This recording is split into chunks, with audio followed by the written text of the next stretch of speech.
اور پھر جب فتنہ غالب ہو چکا ہے تو باپ کے لیے جائز نہیں ہے کہ اپنی بیٹی کے رخساروں کو بوسہ دے. باپ کے لیے جائز نہیں ہے کہ وہ اپنی بیٹی کو بہت زیادہ قریب کرے فتنے کے خوف کی وجہ سے. تو برائے کرم پردے کا اہتمام کرے. جن سے پردہ شریعت میں نہیں ہے لیکن فتنے کے خوف کی وجہ سے، فتنے کے ڈر کی وجہ سے ان سے بھی پردہ کرنا چاہیے.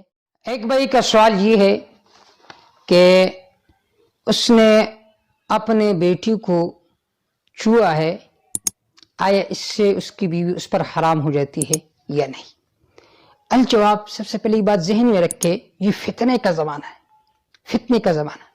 جوان بیٹی وہ اپنے جوان باپ کے ساتھ اکیلا نہ رہے. جوان بہن اپنی جوان بھائی کے ساتھ اکیلی نہ رہے. اور پھر جب فتنہ غالب ہو چکا ہے تو باپ کے لیے جائز نہیں ہے کہ اپنی بیٹی کے رخساروں کو بوسہ دے. باپ کے لیے جائز نہیں ہے کہ وہ اپنی بیٹی کو بہت زیادہ قریب کرے فتنے کے خوف کی وجہ سے. تو ان چیزوں کا بہت زیادہ احتیاط کرنا چاہیے. بہت سارے کیسز ایسے آتے ہیں، بہت سارے سوالات آتے ہیں کہ باپ نے، درندے نے اپنی بیٹی کے ساتھ زنا کیا، اپنی بیٹی کے ساتھ منہ کالا کیا. یہ کیوں؟ ہم دین سے دور ہوتے چلے جا رہے ہیں. اس انٹرنیٹ نے دنیا کو تباہ و برباد کر دیا.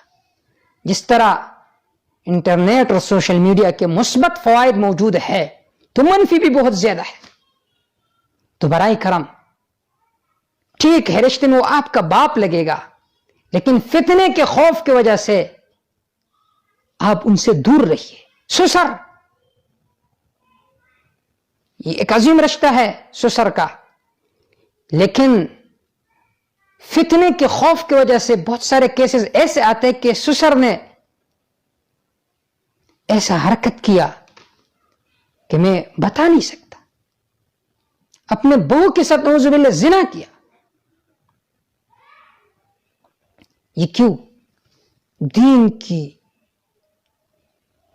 امور سے غفلت کی وجہ سے. علماء کو ہم وقت نہیں دیتے، دینی بیانات سنتے نہیں ہے، حدیث کو سنتے نہیں ہے. اس وجہ سے ہمارے معاشرے میں یہ فسادات روز بروز پھیلتے جا رہے ہیں. تو سائل کا سوال یہ ہے کہ باپ نے بیٹی کے ساتھ منہ کالا کیا، اب کیا حکم ہے؟ تو اس کا جواب یہ ہے، اگر واقعتاً حقیقتاً اس نے اپنے بیٹی کے ساتھ زنا کیا، منہ کالا کیا، تو جو اس کی بیوی ہے یہ اس پر ہمیشہ کے لیے حرام ہو جاتی ہے. ہمیشہ کے لیے، ہمیشہ کے لیے حرام ہو جاتی ہے اس کے لیے اپنی بیوی. لیکن اگر اس نے زنا وغیرہ نہیں کیا بلکہ ہاتھ وغیرہ لگایا، بوسہ لیا، تو پھر اس کی کئی شرائط ہے. شرط یہ ہے کہ یہ جو مس ہے، یہ چونا ہے، یہ بغیر حائل کے ہو، درمیان میں کوئی کپڑا وغیرہ نہ ہو. اگر اس طریقے سے چوا ہے تو اس سے حرمت مصاہرت ثابت ہو جائے گی. یا کپڑا ہے لیکن اتنا باریک کپڑا ہے کہ حرارت ایک دوسرے تک پہنچ جائے، مرد کی حرارت اس لڑکی تک پہنچ جائے، لڑکی کی حرارت مرد تک پہنچ جائے، تو تب بھی حرمت مصاہرت یہ ثابت ہو جائے گی. تیسری شرط، شہوت چونے کے ساتھ ملی ہوئی ہو، شہوت چونے کے ساتھ ملی ہوئی ہو. اور چوتھی شرط کہ باقاعدہ شہوت آ چکا ہو. اور شہوت پر مرد میں کیا ہے؟ انتشار اعلی، عضو تناسل میں اور شہوت میں اضافہ ہو جائے. اور عورت کا شہوت یہ ہے کہ اس کو لذت حاصل ہو جائے. اگر اس طرح شہوت دونوں کی طرف سے ہو یا ایک کی طرف سے ہو تو اس سے حرمت مصاہرت ثابت ہو جاتی ہے.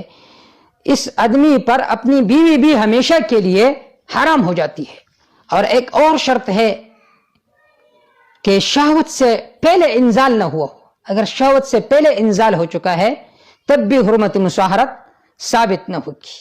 اور آخری شرط یہ ہے کہ عورت کی عمر کم از کم 9 سال ہو اور مرد کی عمر کم از کم 12 سال ہو. تو یہ بہت زیادہ سخت مسئلہ ہے، خاص کر فقہ حنفی میں.